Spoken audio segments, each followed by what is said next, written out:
a time. Tea time. Yeah, this is tea time. Yeah, making a difference.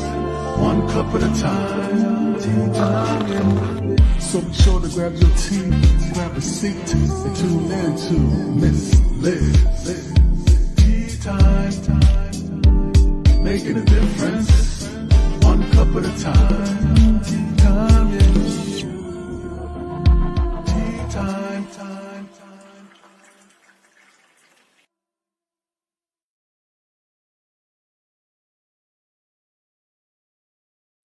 Well, welcome to Tea Time. You know what that means. It's storytelling time and words. And that's the way we spill tea on Miss Liz's platform and table and house. So before we get started, we're going to get you guys all over to Miss Liz's YouTube channel and ring that little doorbell. You'll find Miss Liz on YouTube under Miss Liz's Tea Times. Give that little bell a ring and you can watch these Tea Times at any time. Or you can join these live streams and bring your questions, comments, and support and all that good stuff as well. Today, I have the incredible James Bow in the house, and we're going to be talking about his books and his tea. And his tea is Timely, Excitement, and Ariel. So we're going to bring a different type of tea. So before we get started, we're going to do disclaimer, bio, all that good stuff. And then I'm going to get James in here, and we're going to spill and have some fun this afternoon for tea time. And then Miss Liz has a few announcements at the end of the show that I'm going to make. Disclaimer for Miss Liz's Tea Time live show. Miss Liz, myself, is going live using StreamYard. Before leaving a comment, please grant StreamYard permission to see your name at StreamYard.com. Please be advised that the content brought forward for any Tea Time show hosted by myself, Miss Liz, is always brought forth in good faith. However, may bring forth dialogues and opinions that are not representative of my platform. The facts and information are perceived to be accurate at the giving time of airing. All Tea Time guests and audience participants are responsible for using their good judgment and taking any action that may relate to the discussion. The content brought forward may include discussions for some where they may be emotionally at risk. It's significant to know that this show is engaging in discussion forums only to offer and inspire awareness and connection and is not providing therapeutical advice. If you have any questions about the disclaimer or the panelist discussion, you may freely contact me, Miss Liz, through my email at bookingmissliz@gmail.com. Moving forward, should you choose to voluntarily participate in today's show in any aspect, I myself, Miss Liz, welcomes you. And should you decide that the show is not made for you, I respect those wishes and we'll see you later show at a later date and time. Again, all regular tea times are done on the Thursday, 3 p.m. and 7 p.m. Eastern Standard Time. If you see a tea time on a Monday, Tuesday, Wednesday, or even a Friday, it's a surprise tea time, rescheduled tea time, or a special tea time. So today we have a special tea time. So a little bit about my guest. We have James Bow. James Bow writes science fiction and fantasy for both kids and adults. He's been a fan of science fiction since his family introduced him to the Doctor Who on TV Ontario in 1978. And his mother read his classic science five and fantasy from such authors as Clifford C. Mott and J.R.R. Tolkien. I'll get him to say it. James won the 2017 Prix Aurora Award for the Best Young Author Novel in Canada for Icarus Down. By day, James is a communication officer for a charitable land trust protecting lands from development in Waterloo Region and the Wellington County.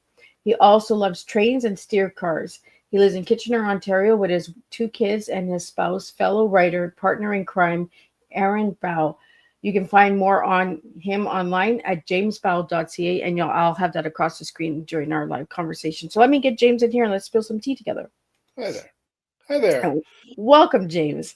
Hi. So for any words I couldn't pronounce, could you pronounce them for me, please? Well, my last name is actually pronounced Bow, not Bow, but a lot of people get that wrong. I'm so sorry about that.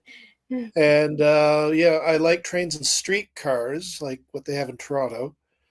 And I believe it's J.R.R. Tolkien, although I couldn't tell you for sure.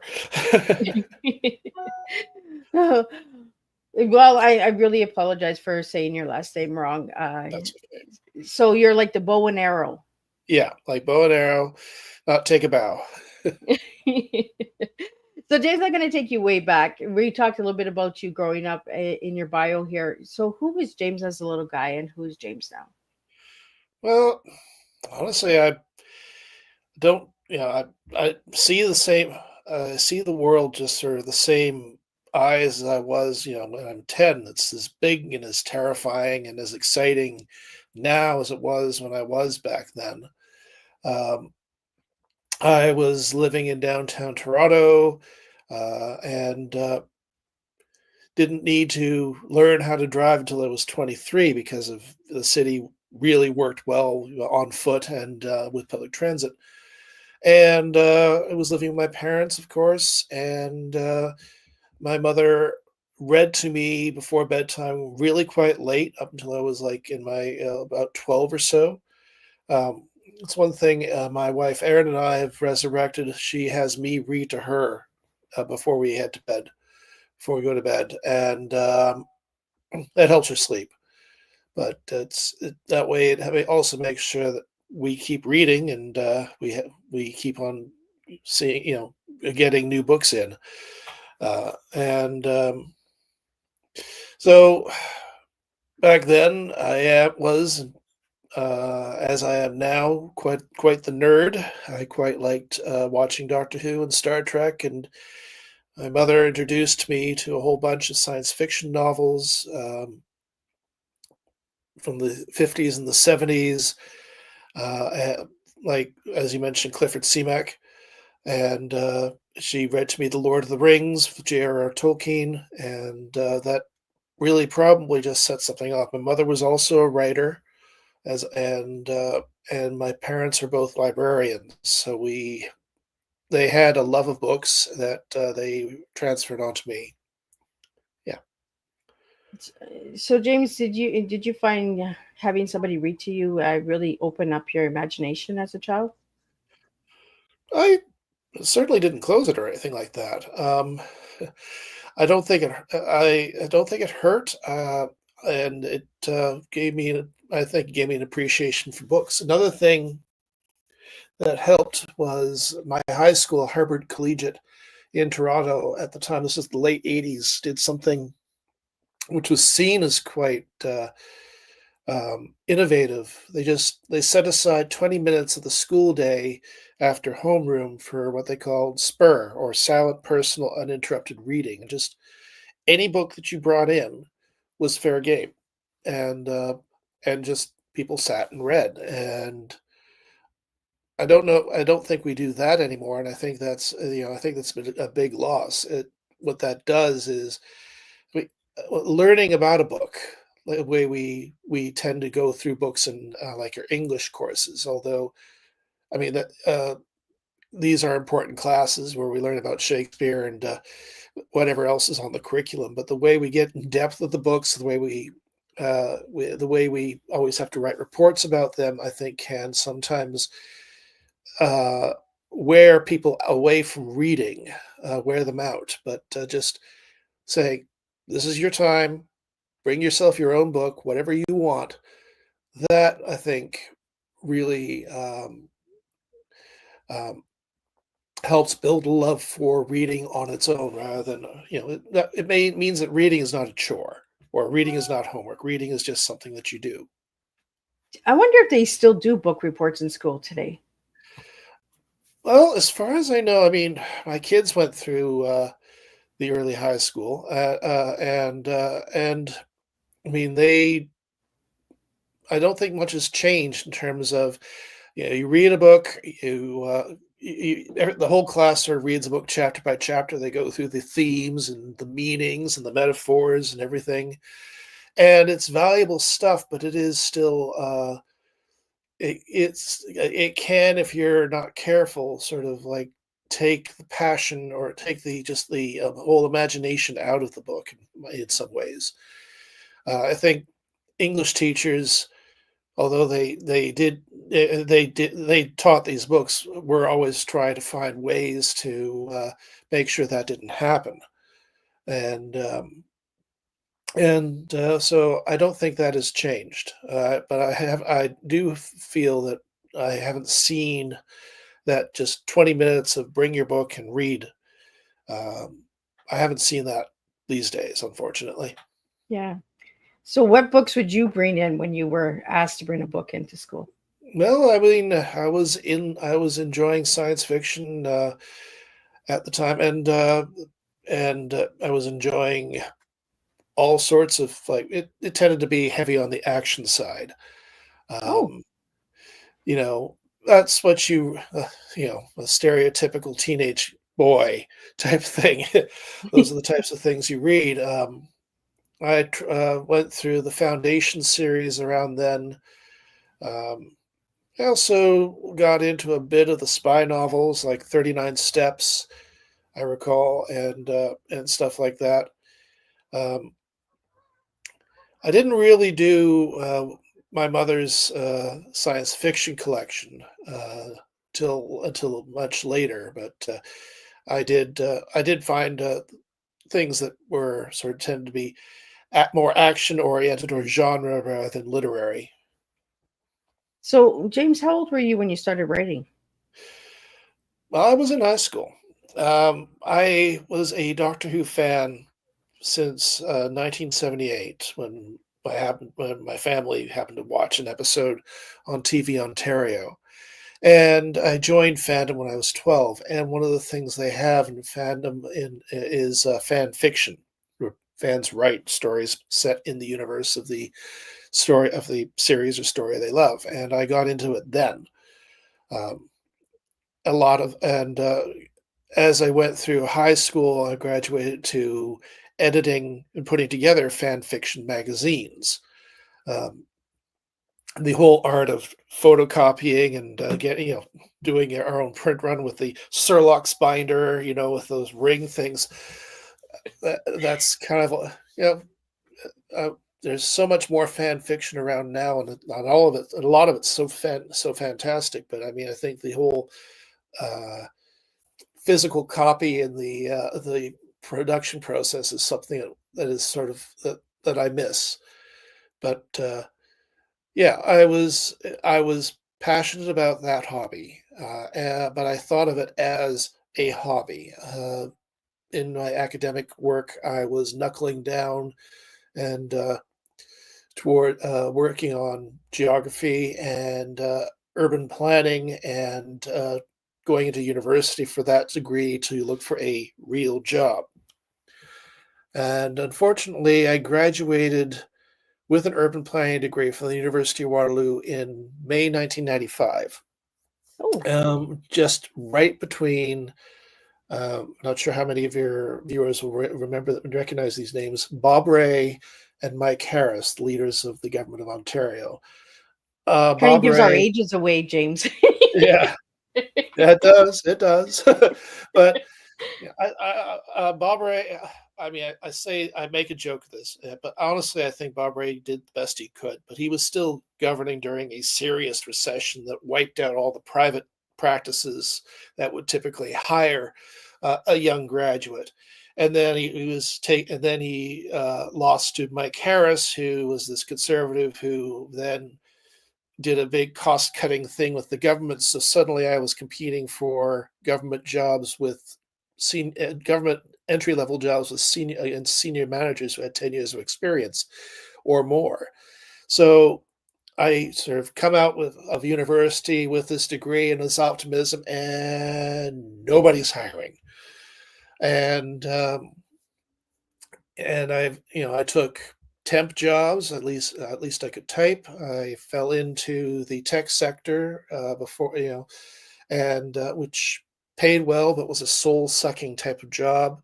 I did more of these low level administrative jobs, paying the bills and scrabbling up what I could. But what I realized was that throughout university, throughout high school, throughout even these jobs that I was working on, the things that I loved the most was when I was writing, when I was creating something.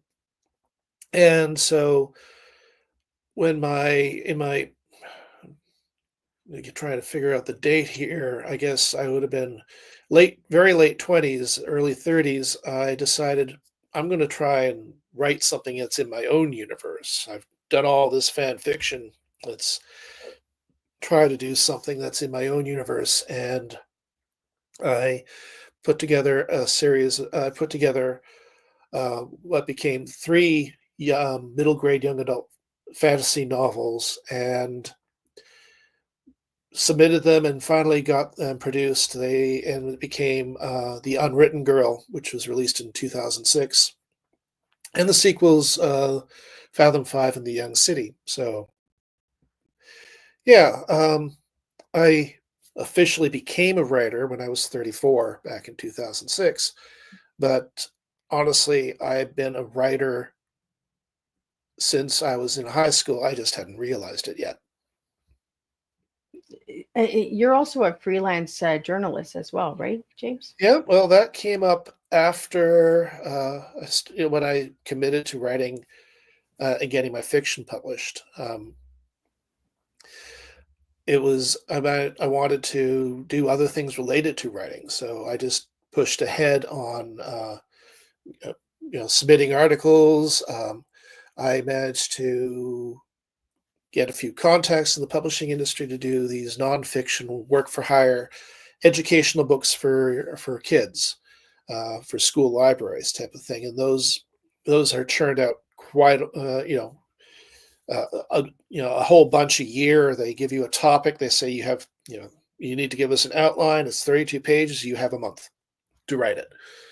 Whereas in fiction, between accepting of a novel and the publication is 2 years. This was a lot quicker timeline, but that was exciting in its own right, and I felt and I was privileged to be able to do that. And when I tried some business writing, I answered a call from my community newsletter, a newspaper, and did a weekly column there for about 10 years, and that pushed me into the being a communications officer for organizations like the Canadian Water Network and currently the Rare Charitable Research Reserve. So I am privileged to be able to say that I work as a writer, uh, uh, as a communications officer, and I'm proud of the work that I'm doing for Rare. But fiction is still my first love. Unfortunately, it still doesn't pay the bills. Right. Writing doesn't pay bills, guys. It does not. I mean, unless you work really hard or get really lucky, or you're doing things like freelance journalism, and or you've managed to maybe become a communications officer for a particular organization that you believe in. Yeah. So, James, tell us a little bit about that organization that you work for. The Rare Charitable Research Reserve is a charitable land trust. Uh, we protect a land from development and maintain it in as natural a state as possible for the benefit of the surrounding community. We currently protect 1,500 acres of environmentally significant lands across nearly a dozen properties in Waterloo Region and Wellington County. And part of that is not only just we don't believe in just in the traditional method of conservation of like taking a land, fencing it off, and keeping people out and saying it's protected now. If nothing else, if people don't understand the benefits this land has to them, then the political will to protect these lands in the future won't be around. So we Yeah. try to integrate these protected areas with to the community, with the surrounding communities. We try to get them to understand what these lands mean to them, in terms of clean air, clean water, the ability to walk on trails in some of these lands for their physical and mental health, and that sort of thing. So I'm the communications officer, so I do things like produce a biannual newsletter, their biweekly e-news, and press releases, and so there's a lot of creativity that goes into that, and that's so there's a so it's a lot to like about that job for sure. And that area is gorgeous. Like I mentioned before we went live, I was just there a couple of weeks ago, and there's so much out there, especially Yeah. around the Peterborough area and all of that. Like Oh yeah. beautiful lakes and parks and scenery that you want to see and check out. So, have Yeah. you been in Kitchener your whole life? No, I was born in Toronto and raised in downtown Toronto until my last year in high school. And then my parents moved with me as I went to university, the University of Waterloo. So I was in Toronto for the first 20 years of my life, and then moved up to Kitchener Waterloo, and have been there ever since. Kitchener Waterloo is about an hour's drive away from Toronto, so um, I do sort of feel like I may be outside of Toronto, but I'm still very much a part of Toronto. Um, it's like a relationship a grandparent has with their grandchild. You get to go into the city, you get to love it and enjoy it, and as soon as it starts to smell, you leave. Yep, you leave right away. Right? Feed them up on sugar and then send them home. Yes, exactly.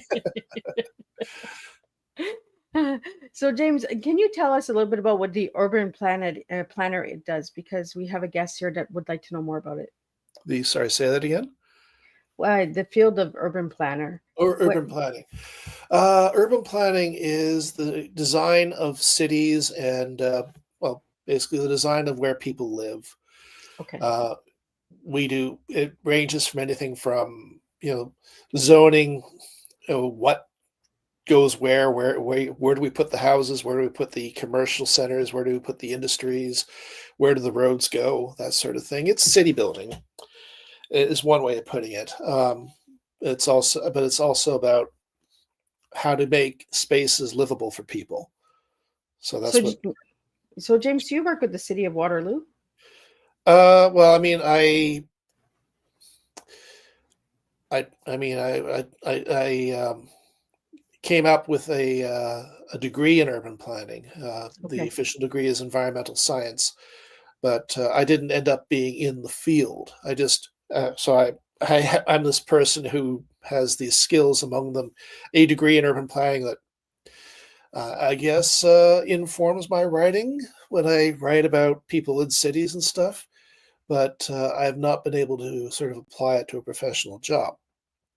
Although, as a communications officer for a charitable land trust in Waterloo region, there is a lot of contact that we have with the various cities around us, and so I know the vocabulary of what we have to talk about with these people, and so I guess in some ways that does help. There is some connection there. So, um, yeah, Oh, that's cool. yeah.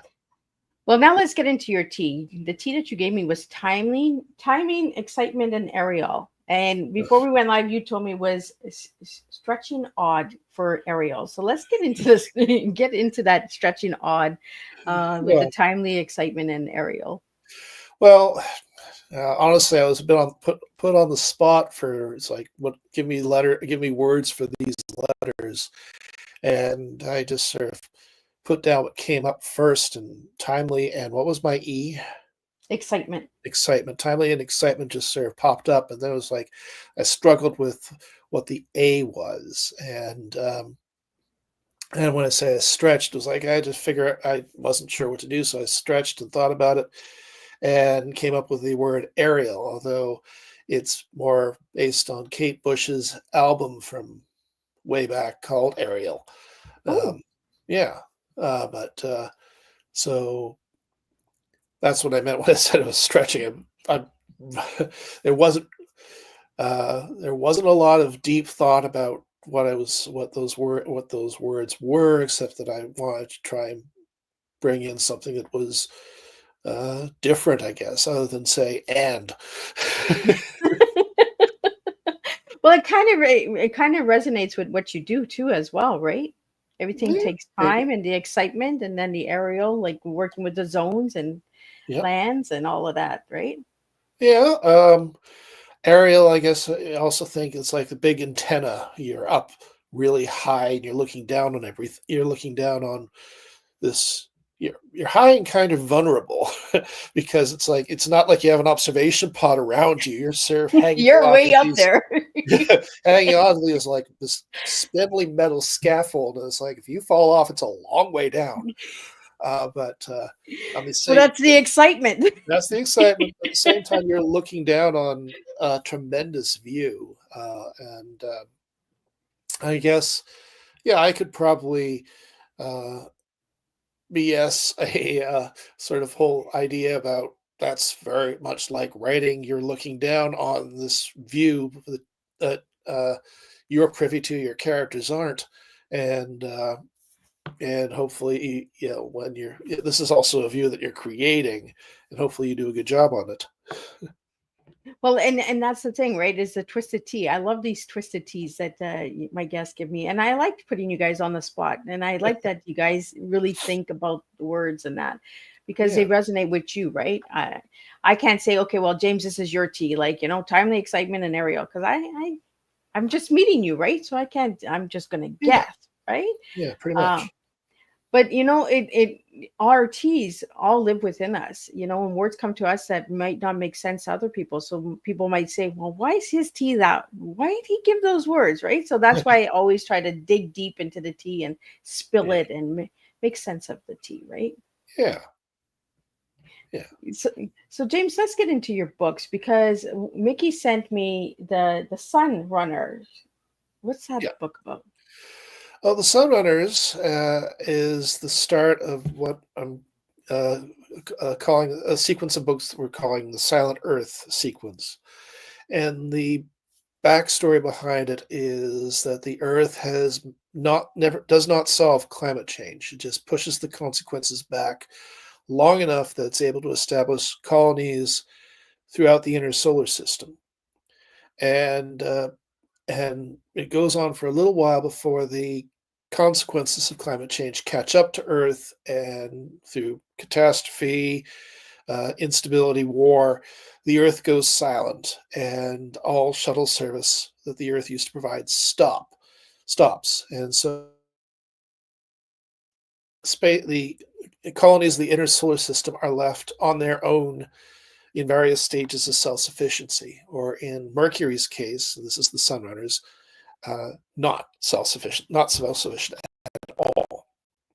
So they have a really big problem because they were importing 2/3 of their food from Earth. Oh, So it's a story about how they deal with that, and it takes place over sort of two sort of plot lines that take place 50 years apart. One at the start of the Silence, where a young officer of one of the latitude towns on Mercury, because these cities are always moving on rails across the surface of Mercury to uh, keep ahead of the dawn, so they stay on the dark side of the planet and avoid the intense direct sunlight. So Adelaide is a lieutenant on one of these latitude towns, and she has to make some hard choices as that eventually, as she deals with this their colony's starvation and breakdown of order, and this eventually leads her to wearing a a wrought iron crown as a queen, or officially stadtholder. It's a Dutch word meaning steward, uh, in charge of one of these towns. And 50 years later, uh, her granddaughter, Frida, is a crown princess who would really much rather be an engineer. She's like next in line to the throne, and her dreams are shattered when an accident costs her most of her arm, one arm, and a good deal of her other hand. And also, it turns her life completely upside down when her mother dies in that accident. So she's a young and vulnerable queen, and butting heads with her grandmother Adelaide, who is dowager and regent. And just when the Earth wakes up and makes contact for the first time in 50 years. So um, Frida would like to, wants to, is eager to end Mercury's isolation, but Adelaide's suspicious as heck, and worries about all the other latitude towns' willingness to accept everything the Earth has to offer without question. So that's a brief summary of what the story is about, but it's about a story of intergenerational trauma, about learning about your own privilege, and overcoming tremendous obstacles, and the dangerous necessity of hope. oh wow. So Yeah. it's got a lot in it. Yeah. Well, the story's been 10 years in the making. Um, and a lot of things, when I write, I tend to sort of throw things at the wall and see what sticks. And then I sort of scrape away sweep aside what It's like doesn't cooking stick. spaghetti, right? You throw Yeah. the spaghetti on the wall. If it sticks, it's cooked. Yeah. And then I have to sort of like clean things up a bit. And so there was a lot in there. I mean, the story started really with the image of a crown princess of a alien world, of this very technological town, but somebody who had all this privilege and and royalty, wanting to do a job that was a lot more down to earth. And I expanded from that, asking questions like, okay, who is this woman? Why is she there? Why does she have this conflict of desires?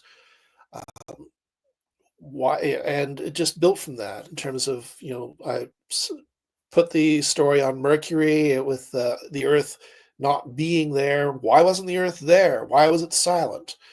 And initially, it was like, why, when the Earth comes out of the silence, why is initially Frida's mother so dead set against renewing contact with Earth? And Aaron, my partner in crime and fellow writer, mentioned it's like, well, if her mother is so antagonistic, maybe she was there at the start of the silence. Of course, I mean, it couldn't be her. That's not enough time. She was in the So shadows watching. yeah, so that becomes so that role became her grandmother, Adelaide, and then I explored Adelaide's story. It's like, why was she? What happened to her when the Earth went silent? And that's how the story built, um, just from that one image to a planet that was a whole colony that had gone through hell for 50 years and was not sure uh, how to respond now that the Earth comes back. And then going even further from that, I have to ask myself, why did the Earth fall silent? And if there are colonies on Mercury, I mean, Mercury would not be the first place we would go. What's happening on Venus? What's happening on Mars? What's happening on the asteroid belt? And just from that one image, a whole universe grew, and part of that's covered in the companion anthology Tales from the Silence. So, James, how did you get the title for the book? The Sunrunners is just taken from the whole concept of these towns that are constantly moving, staying ahead from the sun. They're running from the sun, and that's I mean that's really it. I will say the idea of that came from Kim Stanley Robinson and his book 2312.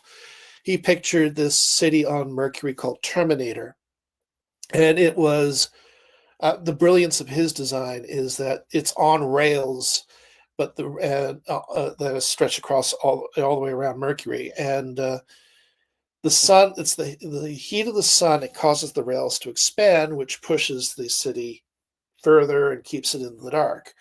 It's a fail-safe concept. It's an act of physics.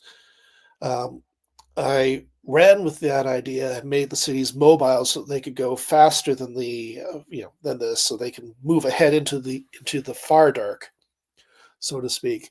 And but I made sure to show my work by calling those rails that these cities were running on Robinson rails. Okay. And I acknowledged it further by having somebody say, named for Kim Stanley Robinson, the renowned 21st century philosopher who believed, yada, yada, yada. So I figured that way he wouldn't complain. So, James, your books are for the young adults, right? Correct?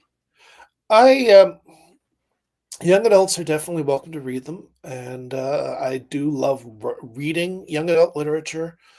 I feel there's a great clarity in the story, and the coming of age tale, which is in a lot of young adult fiction, is just such a powerful plot. and so I come back to that again and again. So I guess I write what I want to read, and I like reading young adult, and so my books come out as young adult. But I'm not like firmly saying I'm writing a young adult book. Uh, I'm writing a book. It happens to fit well with the young adult audience, but also it's if anybody else wants to come in and read, anybody older, because there's plenty of adults who like to read young adult fiction, they're welcome to it too. So, James, you have another book here that I was sent, The Tales from the Silence. Is that the book before The Sunrunners or after? It's a companion anthology. Okay. When I s- which when I wrote the Sunrunners is I guess the first book. You can read them in any order, although the Tales from the Silence would have a couple of spoilers for the Sunrunners. But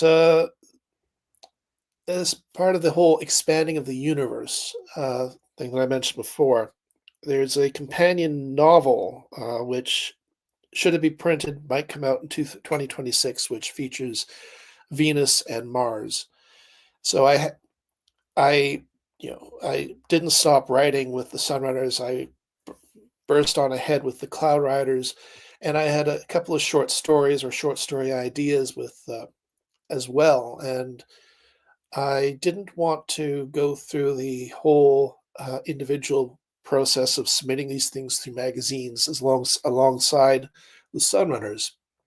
So I worked out an interesting arrangement with the publisher Shadowpaw Press, which is this Canadian publisher that's doing a great job with bringing these books out. And I said, if you will take the risk on the Sunrunners and publish it traditionally, he also has an independent publishing wing.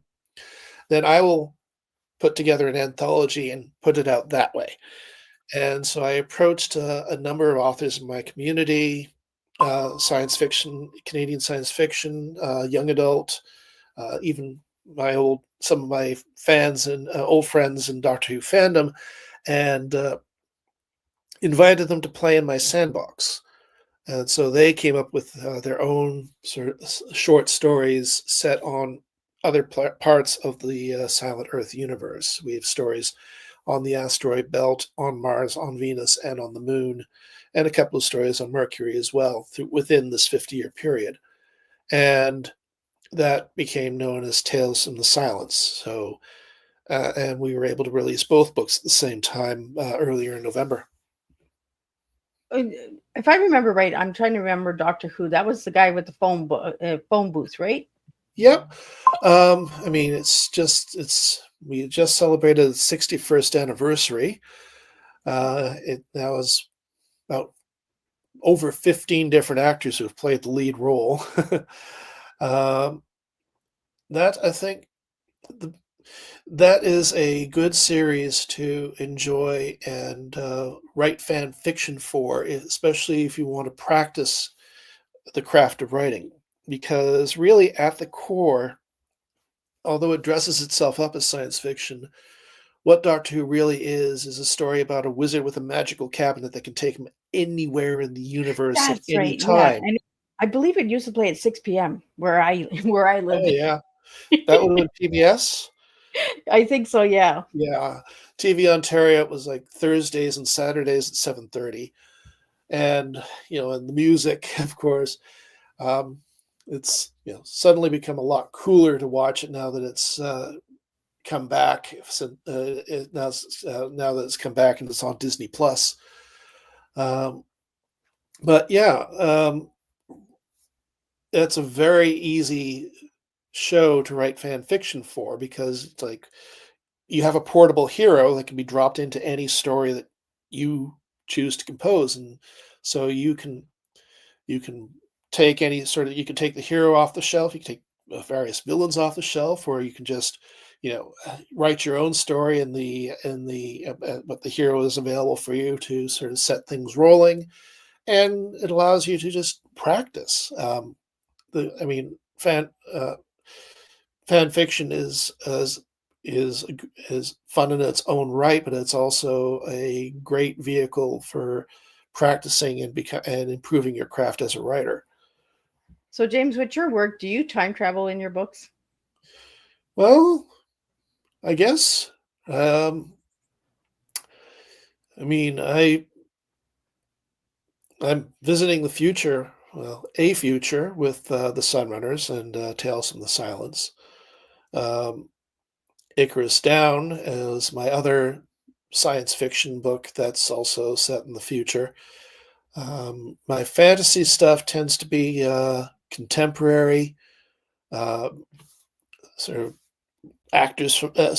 characters from this day and age encountering weird and strange stuff. So, um, and yeah, I get deeply involved in these characters' worlds as I build up their stories, and I enjoy seeing how they do. So I guess yeah, I'm a visitor. I'm the camera over their shoulder. I'm privy to their thoughts, and so that's a kind of time travel, I guess. Would you like to time travel, James? Uh, well, I guess I want to maybe to sort of see if there's anything to sort of like look forward to after 4 years from now. um, I've thought about. Sorry, I have thought about like be nice to go back and see what things were like in my or when in my childhood. But honestly, I mean, we may say that things are worse today than they were yesterday. Things weren't as good as they were, but the honest truth is, uh, our happy childhoods came with a whole bunch of other troubles that people were fighting against. Things weren't good for, you know, our Native First Nations people with the residential schools. Civil rights were under threat and had to be fought for. So, and you don't have to go back very far for people who are, you know, who are for people who really had trouble sort of standing up in society for who they were. So I believe David Suzuki was the one who said it's like there are no real good old days. The best day is today because today is the day that you have control over tomorrow. Yeah. So yeah, if I were to have access to a time machine, it would be to visit, not to move out. Right? Just and pop in Yeah, and out.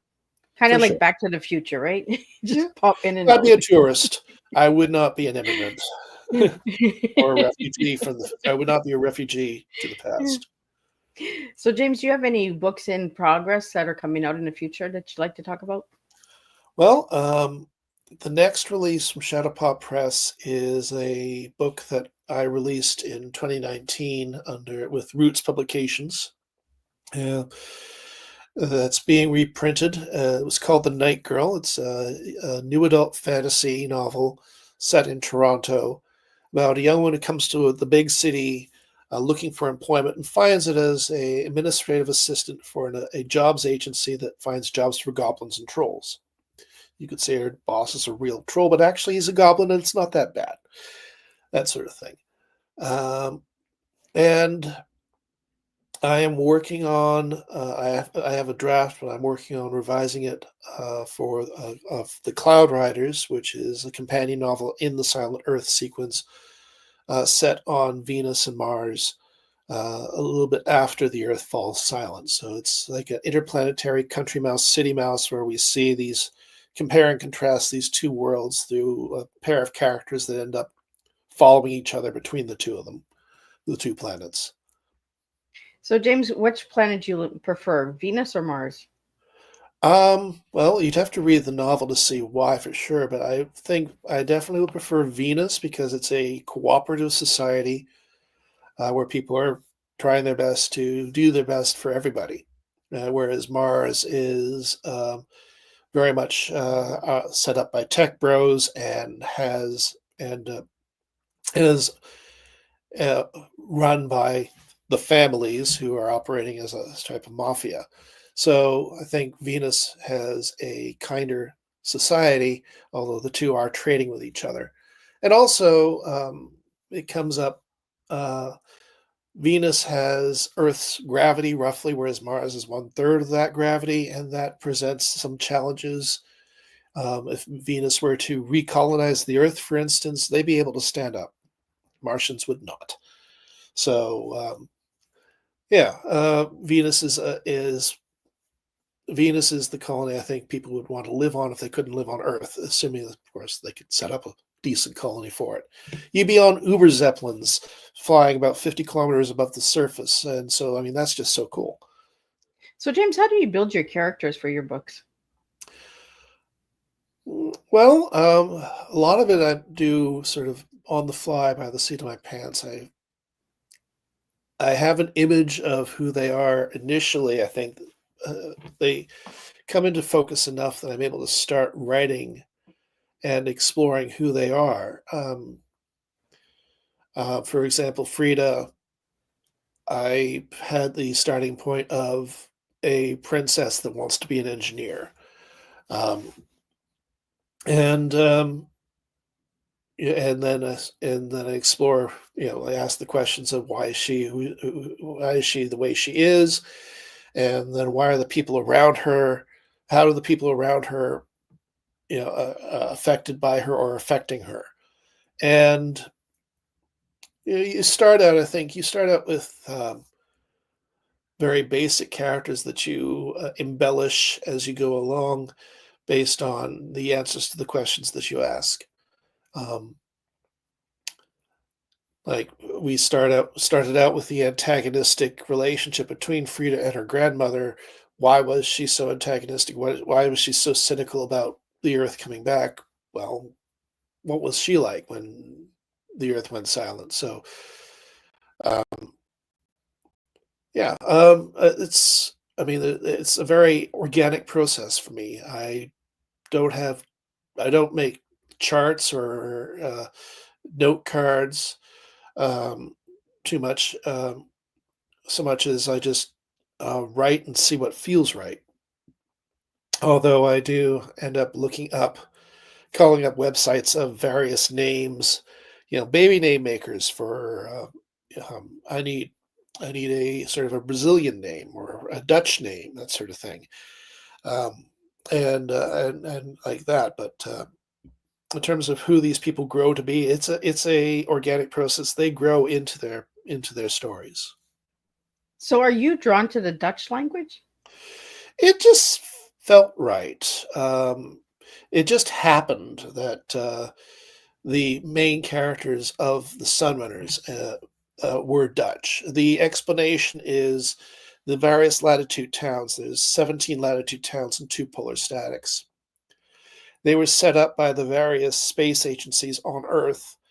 The Messenger was set up by the European Space Agency, so there's a lot of like people there who are Northern European or from the Netherlands. Their main sort of rival, so to speak, is set up by the Brazilian Space Agency. So they, when they're talking, they use a Portuguese turn of phrase, that sort of thing. But there is immigration between these various cities over the past few years, just not too much. So there is that sort of character. That's just the way it turned out. It just felt right in this particular case, to have all these people with sort of Germanic or Dutch um, names suggesting that sort of background. I mean, with the other books, it's a completely different take. It's a completely different take, suggesting a completely different backstory or history. Because names do tell you a lot about who these people are and where they've come from and what their history is. So if you take time to sort of be fairly consistent about um, where these names come from, then you'll end up, without getting into too much detail, showing that there is this history to these people.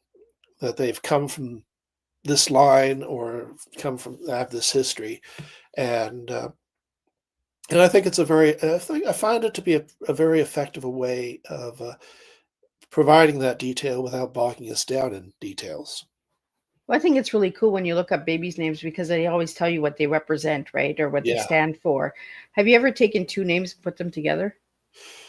Um, well, I did play a bit with the names in some of the stories set on future Earth in Tales from the Silence, and I did that to sort of these are these are actual names like Rebecca, except we spelling it Rebeka.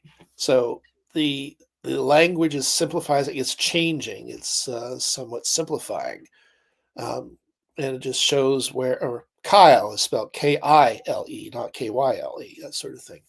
Or a person at the who's living in Toronto in the future refers to the CN Tower spelled SEE-EN.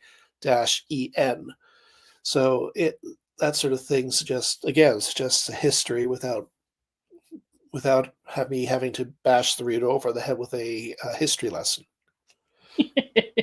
History time. Yeah, James is in the house. I mean, the trope is called "I've suffered for my art, now it's your turn." This is why Victor Hugo stops Les Miserables with a whole long section about, or is it Phantom of the Opera, about the Paris sewer system or something. It's like, yeah, I study all this. Now it's yours. Pass it along. Yeah, I've done the work. Now read it. exactly. So, James, I want to get into the trains and steer cars. You mentioned a little bit at the Streetcars. beginning, streetcars. Let's talk about that a little bit. Well, yeah, I think most kids like trains, and I guess I just haven't grown up. But at the same time, streetcars, like public transportation, is important for me because everybody remembers their first car. It Yeah. represents freedom, the ability to go anywhere, and a real sort of moving away from childhood to adulthood.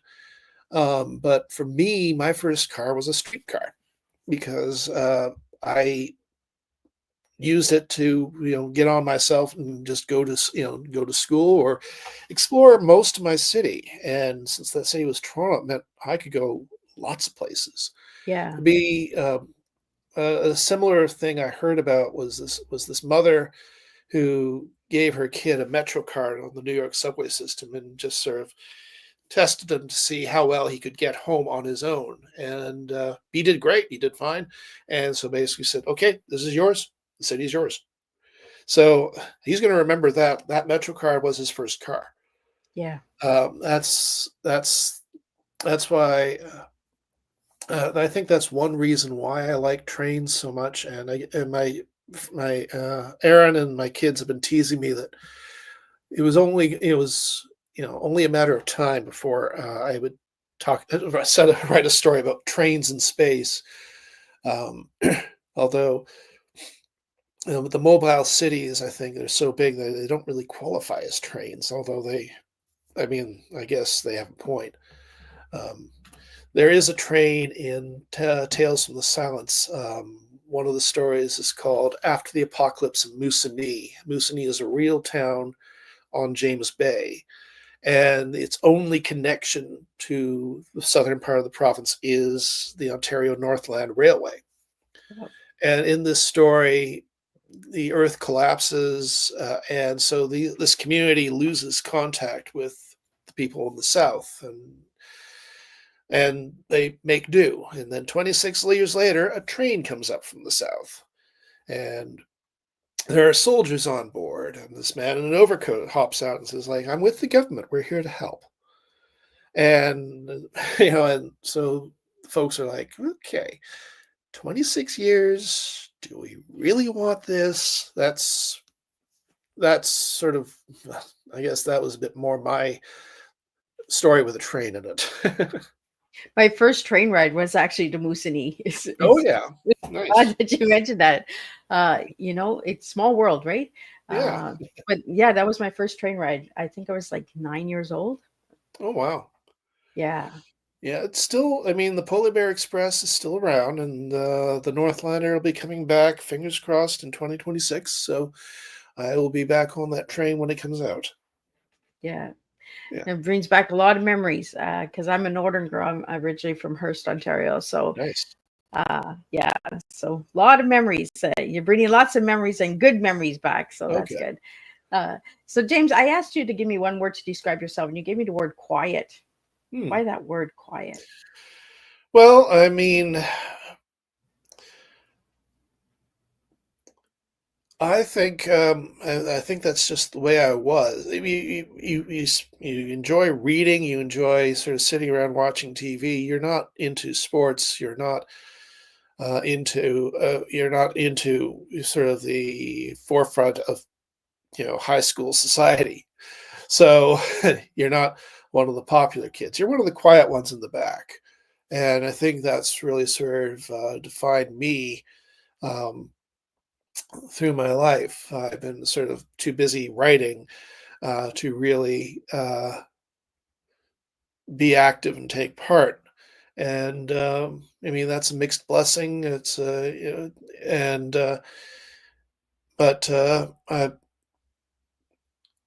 yeah, I'd say yeah, it's a mixed blessing because I mean, you're not as active as you should be. Yeah, you can be. It's I was a focus for being teased. That's another reason why I was quiet. Not to attract attention, but still was able to have a decent childhood playing with my own thoughts and writing my own worlds, and I was able to, and this is where I am now. So not sure where people would have expected me to be. I'm not sure where I expected myself to be when I was in high school, but I'm here now, and I'm pleased where I am. So, what message would you like to give out to the young writers that are out there that would like to write in the fields that you write in? The best advice if you want to be a writer is you got to write. Um, Fan fiction is a great way to get involved. It's all about practice. Every word you write makes you a better writer. So you have to practice. You have to. Journaling is a great way of doing it, but fan fiction, especially if the fandom is active, is a great way to build an audience of people who appreciate the work you do and also offer constructive criticism, which is key to helping you improve as a writer. So start writing. Find something that you're passionate about and write to that. Um, and hopefully that will snowball. You'll find your people. You'll find friends, and you'll find people who will give you the creative, constructive criticism. And then then you can go further and join things like writing groups and stuff like that. It's a long process. I've heard Ido von Belkom say that every writer, there's three things that help a writer be published: talent, persistence, and luck. And you need two. So, I mean, if you have, I mean, some people have talent, or you can build talent, but that takes persistence.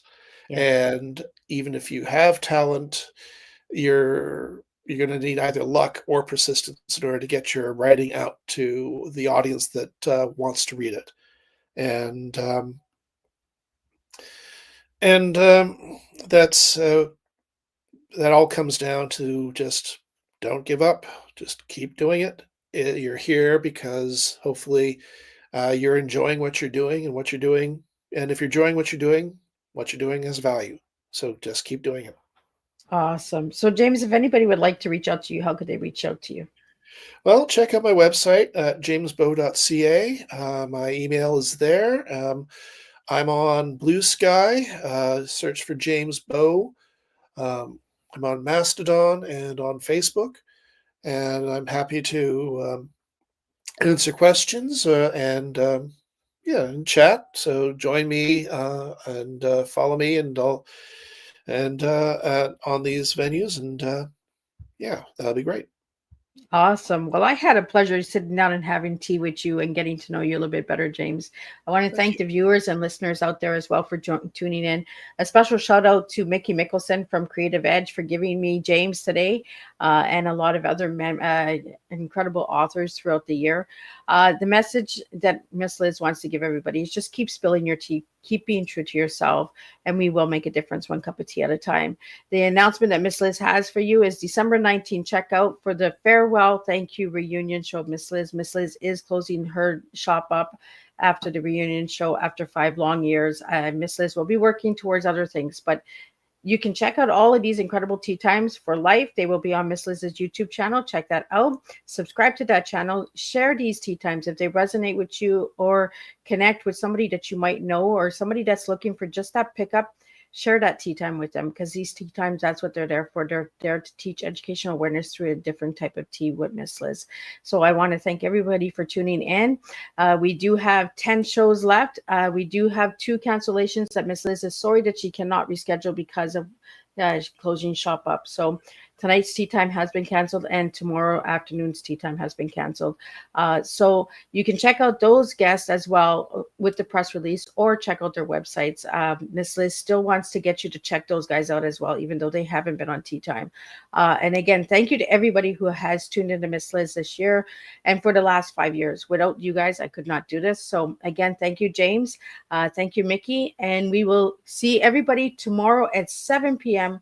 with Tong Ji, another Yes. guest from Mickey Mickelson. So stay tuned for that, and we will talk about her book as well tomorrow evening at 7 p.m. Until then, I wish you guys all the best. Stay tuned, and we'll just keep spilling tea until the tea is no more. Sounds great.